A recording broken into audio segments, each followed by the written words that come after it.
Hello and welcome to another exciting panel. Great to be here today at Deal Street Asia, which is of course one of the Financial Times sister publications.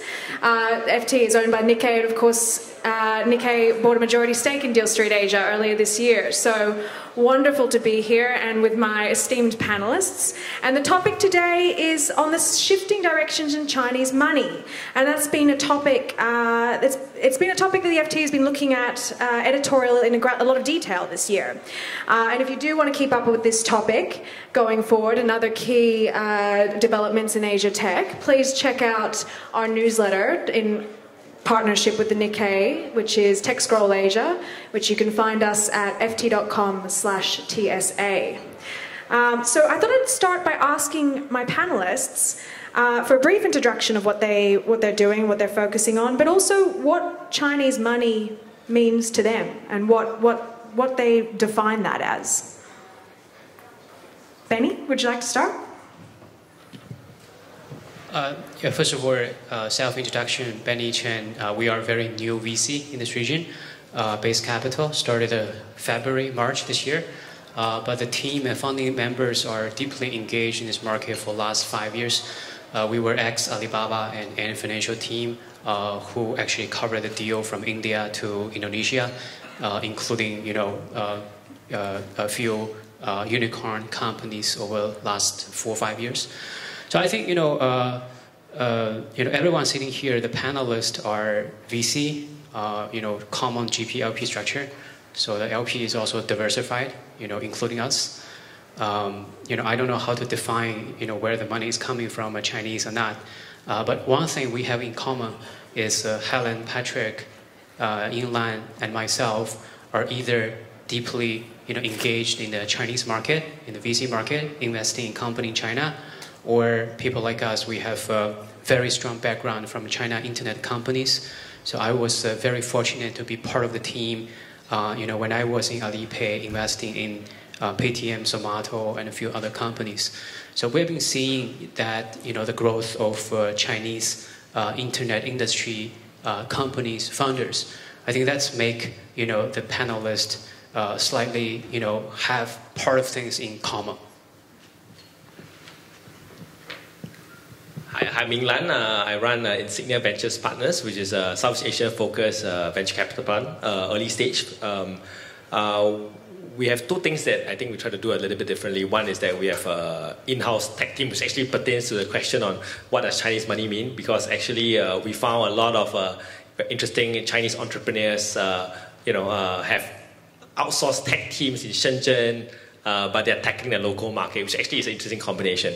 The other thing is that we have a few Chinese unicorns that investors in our fund, and they bring a lot of expertise, know-how, and of course how the Chinese market sort of pan out, which may or may not be different to what Southeast Asia pan out.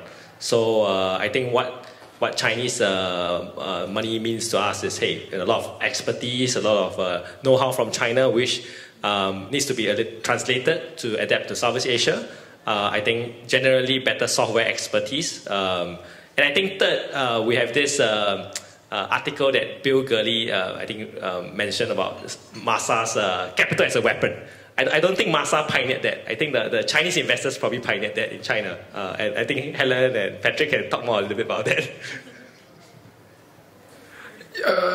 Because let me introduce myself first. My name is Patrick. I'm the managing and founding partner of Shtetl. I think we classify China capital. I think as you say, right? Our capital is very diversified from US, from even from Asia, from Europe. But I think most important thing right now related to capital, we call the value-added capital, because from our strategy, I think the value-added is more important than pure capital, because right now even in South Asia there's so much capital flow. China is the same. China have, some people say it's a huge internet bubble, but I don't think so, right? Because I think China is still have a lot of good company. But from my point of view, is what value we really can bring from China. Okay, not only the know-how. I think most important is about the talent of China. I think and strategic partnership of the China company. This is, I think, is more important, than the pure capital flow. From another angle, we need to see, what is the cross-border opportunity between China and Southeast Asia. For example, we are helping our portfolio company, Southeast Asia portfolio company, to do the recruitment in China, and we're also helping, the portfolio company, they build the relationship partnership, with the China, China leading company for that. So I think that is a very good angle from China Capital. Hi everyone, I'm Helen from Qiming Venture Partners. Qiming is one of the top tier VC funds in China. We have about 25 unicorns in our portfolio and about 4 billion under management. And unlike some of the funds that like Sequoia or Matrix, where they have maybe something of a similar name in the US, we are made in China. So Qiming is a made in China fund, and all our partners are in China and looking mostly at China deals, except for myself, who is leading the international efforts in Southeast Asia and in India. And I think, like a lot of the panelists already mentioned, we have very prestigious LPs like Princeton, a lot of endowment funds that are actually from the US. But given our expertise in China, I think what we bring is the know-how. And especially on the consumer internet side, I would say that the China ecosystem is actually more developed, even perhaps compared to the US consumer internet market. And so what we bring is really our knowledge and our know-how to help companies in this region to develop. Thank you. So I thought I would start by asking, if indeed there is a shift, which I think we all agree there has been a shift in Chinese money, to what degree do you think is this political, or is it really just chasing opportunities? Yinglan, I see you itching to ask. Well, I think there's a few factors, right? I think globally we see sort of the, like Brexit is happening. There's the sort of a lot of European countries are entering negative yield curve. We see, Japan, Korea has their own trade war, and I think you have China, US trade war happening, and the situation in Hong Kong. Well, Southeast Asia seems to be relatively stable, right? So I think there is a sort of global diversification of supply chain. I think these few forces have increased the diversification. And last year, particularly to Vietnam. So I think there's a data point where we showed that Vietnam logistics 4x, in the last year, organically, pretty much. A lot of our logistics companies are benefiting from that. I think with that comes the flow of capital as well to sort of capture this growth. I think the other factor is talent as well. So a lot of, if you, let's say you attend business school in the US, you used to have a H-1B visa stapled to your diploma cert.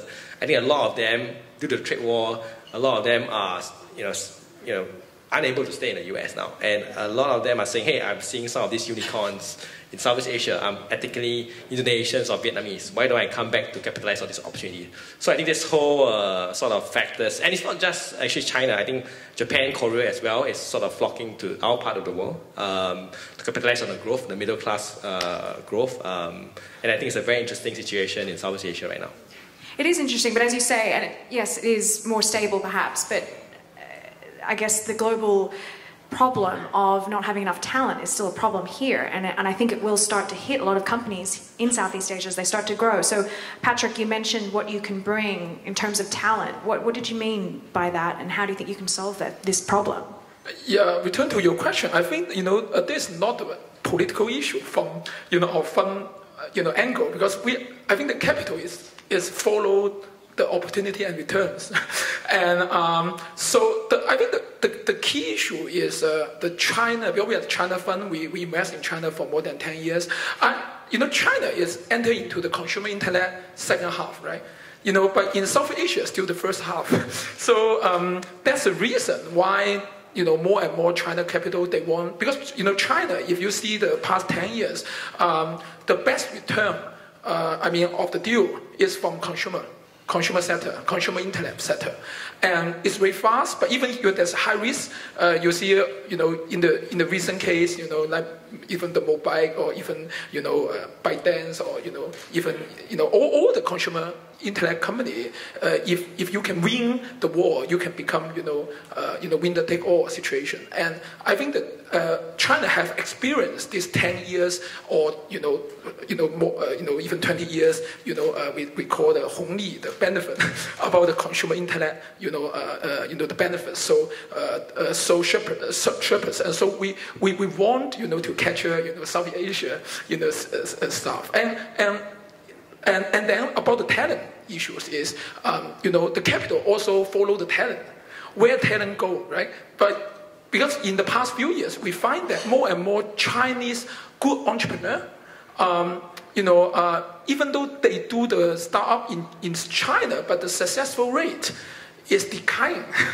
And, so it's very tough for, the early stage investment in China right now. More capital, more capital, but also, more competitions. So the talent, as Mercedes you mentioned, is they want to, go to South Asia to see the new opportunities. So, for example, now we create a program called Synergy. The Synergy is we call YC style type program. We just started this year. Is we will recruit and select 15 good China entrepreneur with maybe a product background, engineer background, and we will organize the workshop and event in South Asia, and they match with local entrepreneur or local good entrepreneur, and they can form the team, and we can do the incubation and early stage investment. For our first batch, I really find that there's many good China entrepreneur. One example is from Alibaba. It's a P9, product manager. It's a Tmall head of the product. He do after he left Alibaba, and 4 years ago, but he do the 2 startup, but always failed in China. But he joined our program and say, okay, I want to to try the South Asia. So from our China capital point of view, there's a big opportunity to follow on the best talent. Yeah, so there's some situation right now. Thank you. So, Helen, you've obviously spearheaded the opening of Qiming's office, Southeast Asia Bureau this year, based in Singapore. And a couple of months ago, we spoke about how Qiming's one of the edges you have is being able to identify models here that have already worked very well in China. But I saw an article the other day about how Lazada has been trying to sell toilet paper in Vietnam because toilet paper has done very well for Alibaba in China. It has failed, apparently, if you believe this article. So, to what extent does merely emulating or choosing companies that emulate what is done well in China fail in Southeast Asia? Sorry, I've thrown you a curveball. Yeah, well, it's an interesting question. I think I'm not sure there are so many that have failed, but more like Southeast Asia is a very open market, and so the opportunity for startups is maybe the window is a bit smaller. Yeah, so because for example, if you look at say TikTok, very big app in Southeast Asia, right? I mean, it's from ByteDance, and we looked at a company trying to do this, short videos in Southeast Asia before. We thought they were a bit small, and so we didn't fund them. But then, very quickly, they were actually invested, I think, by ByteDance, and then they closed down, and ByteDance came in themselves, and there was no opportunity for startups, and we see that happening in India as well. So I think it's that sometimes when the opportunity is too obvious, you will definitely get a competition from the big guys as well. And they are still very nimble and able to not just bring like their products from maybe China or even from the US to areas like India and Southeast Asia, but they can even clone some of the local products. So, for example, there's a ShareChat clone, right, in India called Halo, which is by ByteDance, and doing very well. So I think that it's not so much of models not being able to be replicated, but it's more like the window is actually quite short. Yeah. Just you mentioned India before, Benny. You're obviously an expert on all things India. I mean, how does Chinese money in India differ from what it's trying to do in Southeast Asia in terms of investment and what they can bring to the table? No, first of all, I want to respond to your previous question. I think it's okay to be failed. That's the spirit of a startup or new business. You try one time, if not bottled water, you try Pepsi, you try different things. One thing in common is you won't be successful in the startup economy, a new economy, you always try new things. Probably you will fail 99 times before you get a single but strike success. Right, so I think that's probably one thing in common among all the Chinese background VC. We believe founder or the company needs to be very innovative, able to hire talent. We are okay for them to I'm not sure you guys, but fail one time, two time. But the only thing will not change is you always keep trying. You're always trying new things. You learn from China. You learn from your local markets. So this is the benefits that so-called Chinese capital can bring. So, I'm not sure if you watched the video when Taobao, sold its first item is actually purchased by Taobao employee himself. Is it a failure or is it a success? So they keep on trying, keep on, innovating new things. And that's how, where we can play a role by connecting, our local investment or investing company with, those people who had failed many, many times in China, like Patrick said. So one time of failure will actually get the entrepreneur or the people with more knowledge, with more,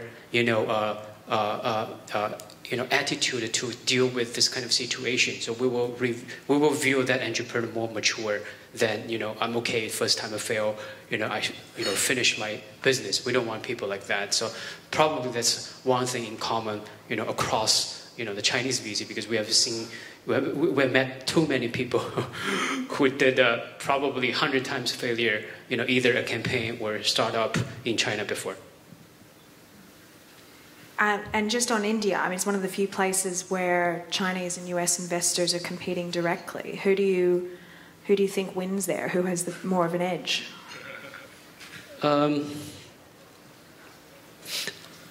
Let me try to answer that from a different way. Why we people like, oh, by the way, I had more than 15 years experience in India back in the early days of the rise of 3G, 4G network.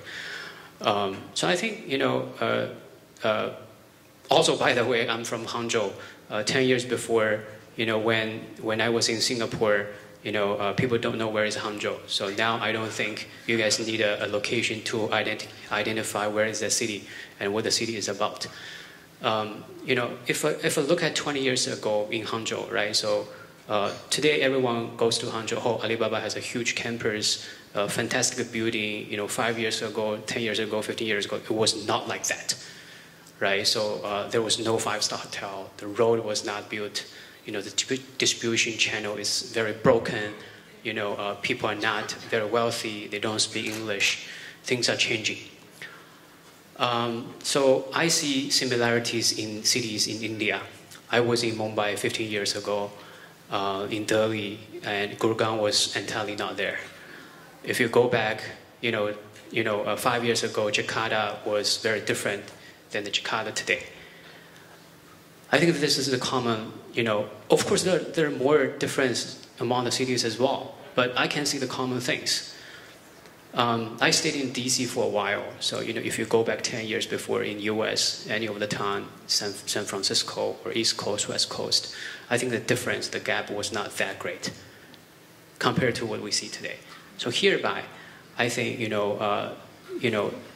here gives a chance to companies who have more technology or mobile-centric, what we call app first. So those kind of things can actually play a greater role to fix the distribution, to improve the efficiency, to give a, for example, if you go to US, all the restaurants are connected with POS, which is a Windows-based.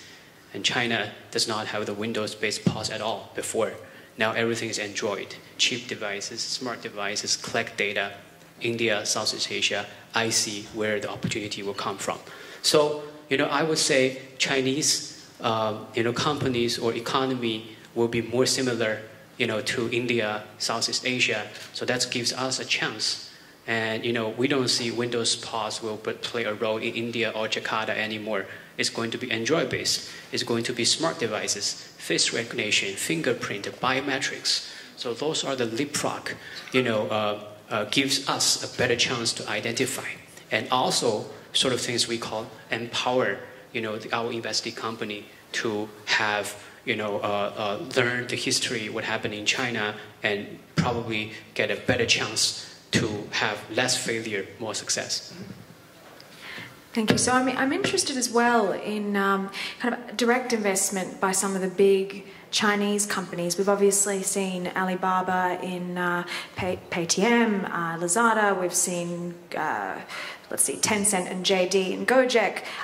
When do we see that speed up, Yinglan, or do we see more investment by these companies in through VC funds? Even local VC funds? Yeah, I think there's sort of two ways to think about it, right? Things that are more bits versus atoms.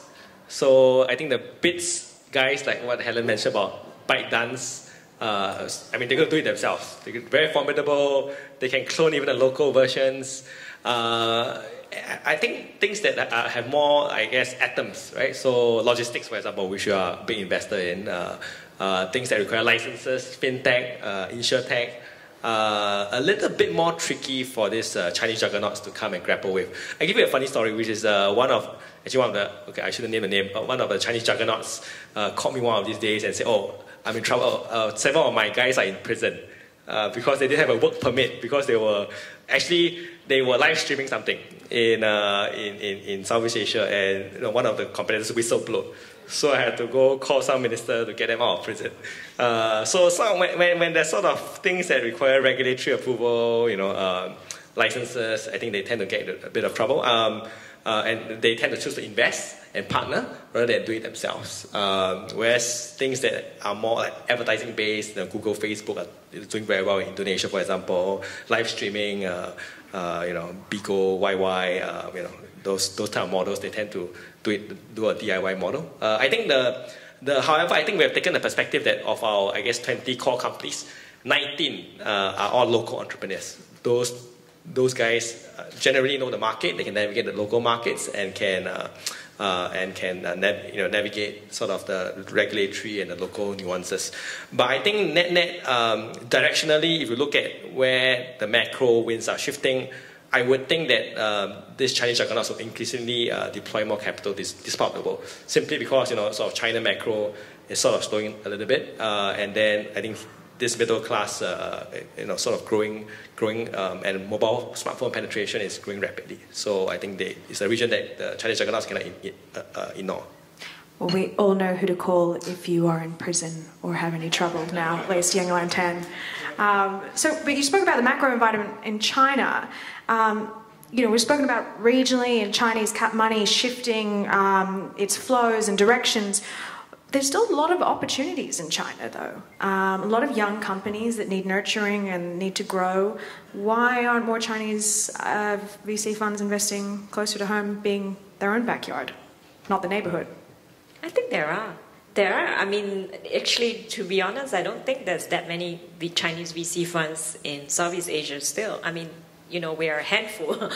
Whereas in China, you see, 10,000? People in the VC industry. But I think you need to separate according to the different areas of investment. So on the consumer internet side, I think there are fewer big opportunities, and for VCs, especially like Chiming, where we want to have these unicorns, right, or these big movers of the returns, then it's harder to find in the consumer internet space in China today, simply because it's so much more mature. So besides, the Alibaba and the Tencent of the world, I think in every vertical you are seeing pretty big companies. I mean, Meituan, one of our investments, it's like a $40 billion company. So I think that in consumer internet is tougher. That's why we are looking outside. And then for the enterprise side, actually, things are getting even better for them with this U.S. trade war. There's a lot of import substitution going on. So we are making investments in some of the semiconductor companies, in some of the enterprise software companies. And then on the healthcare side, healthcare is doing very well for Qiming. We have about 50% of our funds invested in healthcare. And now we have the Star Board, which is opening up for companies that have strong technology to be listed locally, even maybe without being profitable. So actually, it really depends on which category that of investment. Yeah. Patrick, one of the things I wanted to ask you as well, you spoke a little bit more about collaboration, but when you see Chinese money in some of these new regions or existing regions where you see Chinese money, is it more collaborative or is it more competitive? Yeah, this question, I think, I believe that we can create a win-win situation. Actually, I think China have good talent, for early stage to come here to do the startup, or even, we have very good level with China, leading internet company, even, the unicorn company, even it's our portfolio company become the unicorn, and they are very interested to come to Southeast Asia. And, when I meet with Southeast Asia entrepreneurs, he always asks that, how we compete with China unicorn if they do the same stuff. I think, the localization is most important. Because I always advise the China unicorn, say, if you are interested, intellectual expansion, the most important thing is localization. So you do very well in China. You create the best, the very good product. But the product you need to localize. Especially in South Asia, there's so big, so many countries, different culture, different, even different license and any stuff. So I think the best way to create a win-win is. For the China unicorn is doing the strategic investment and to let the local team to do the business. And maybe in the future, they create the M&A exit opportunity for, our investor and also for the founder, or they can work together to build a bigger, you see in China, Zhang Xiaolong is acquired by, founder of WeChat, right? It's acquired by Tencent. But, after he joined Tencent, he helped Tencent to make Tencent bigger. Yeah, even though Jiang Fang, right? Jiang Fang is right now the CEO of, Tianmao, Taobao. It also is the Jiang Fang founded the company acquired by Alibaba, 7 years ago, 5 years ago, right? So he promoted, become the CEO, and I think it's the same way. I think it's not totally competition. I think it's a cooperation. That's one thing. Another thing is about the China entrepreneur come here. I always, even for our program, we want to create a program every half year. But we always advise the China entrepreneur that you need to find the co-founder here. For example, we bring Focus Media China to Indonesia. We are the seed investor of Focus Media China, and the local Indonesian firm Alpha JWC invest in USA. But we also find that even though the Focus Media send the VP to Indonesia to become the CEO, but they still need very good co-founder. So we recruit the local co-founder and work together. Otherwise, I don't think it's work. so that's create the partnership instead of the competition. So we always promote this theme in China to the China unicorn and even the China local entrepreneur. I'm going to move away just from Southeast Asia just for a second. So Taiwan has a large and arguably underused talent pool of hardware and software engineers, as well as a meaningful domestic market. how much does it attract you as a base for tackling the Southeast Asia region compared with, say, Singapore or Indonesia? Or does the contentious ties with mainland China impact your ability or willingness to invest in companies there? I can take this because big fan of Taiwan because my wife is Taiwanese. So that's the one good thing about Taiwan. But I think you're right about the engineers. I think they have probably the highest density of very technical talent that is loyal, hardworking, and probably under-recognized. So a lot of the Taiwanese companies we have found have actually, 2-3x the productivity of some of our Indonesian engineering teams. Well, the problem is, I guess, the market is very small for Taiwan, so you have to give them some advice on how to think globally. So we have a company called Appia, which actually, I think Clarissa is somewhere in the audience from UOB, and we're still investors in the company. I think that is a shining example of a Taiwan company with a very strong Taiwanese engineering team, but has deployed sort of sales team globally. So I think you have to find a match of harnessing the very good Taiwan engineers, but having a sort of global market mindset, which is the second part is usually the scarcer commodity. Patrick, any view on that one? I think the talent, the engineer is, I used to talk to Tokopedia. Tokopedia man, they told me that he want to recruit the engineer in China. And I asked why. He said, okay, because like free card in India, the GMV monthly, maybe, nearly 2 billion. It's huge, but for Tokopedia, I can't disclose the GMV, but it's huge too. But if they recruit the engineer from India, the engineer, they don't have even the free car engineer, they only, deal with, 2 billion GMV monthly.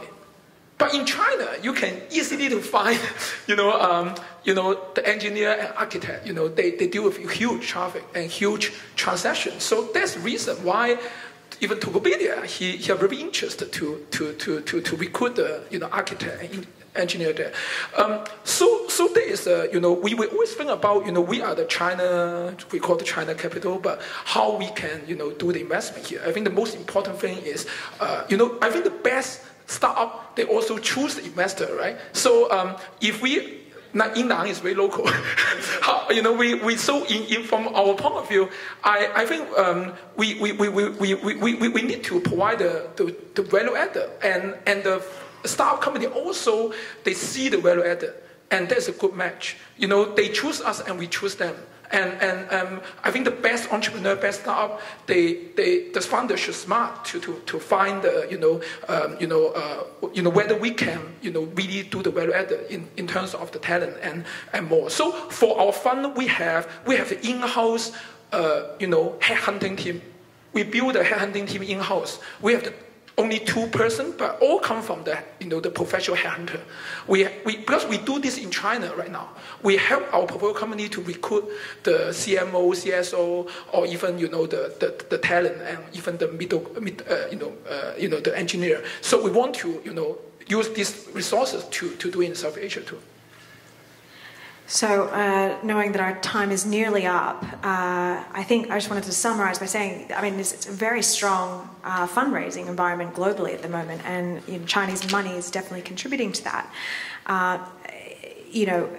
Nonetheless, there are kind of only so many companies in somewhere like Southeast Asia, and so many companies with a good founder and a good idea. Over the next few years, we're going to see a whole bunch of new companies come up between 100 million and 10 and 1 billion, as we saw earlier from one of Joji's slides. How do you convince these companies, what edge, you're allowed 1 sentence or 2 sentences each, what edge Chinese money has in this situation? First of all, China is still, a bunch of opportunities and developing really fast. If this panel is going to happen in China, we will talk about what, not numbers, but recently, 私域流量, right? So private zone traffic that is very hot this year. So, China, the internet industry is still evolving very, very fast. So I think the edge of, our strength is how do we as a venture, as an individual, try to quickly learn quickly understand and contribute. This is what we are good at, right? So, like companies earlier want to hire students, graduates from top universities. But now, if I say, other than city-wise, we hire talent with top internet company. Do you believe, for example, Alibaba engineer would be better than, the engineer coming from a smaller company? So, our edge or our capability is quickly learn and give a channel to apply, those kind of resources and channel other than money. I think this is what we, at least, a few of us can do. Considering very, very strong corporate background of the base team. So we're going to play a very important role in the next couple of years by bridging, Southeast Asia companies, India companies with similar companies or resources from China. Excellent. Ying Lam? Okay, I'll keep it very short. Yes, that was breaking the two-sentence rule. I'll keep it very short. Okay, I think one is patience, and two is long ASEAN. I just was simple work is the network for more resources other than capitals. I think for Qiming is really about like our experience. We have decades of experience, and also like we have seen cycles and we have seen scale. And in a nascent market like Southeast Asia, I think that's very helpful. Thank you so much. Can I get a round of applause, especially for Patrick, who made it all the way from Hong Kong. We were worried he wouldn't make it out of the protests. So a special round of applause. Thank you so much, everyone. Thank you.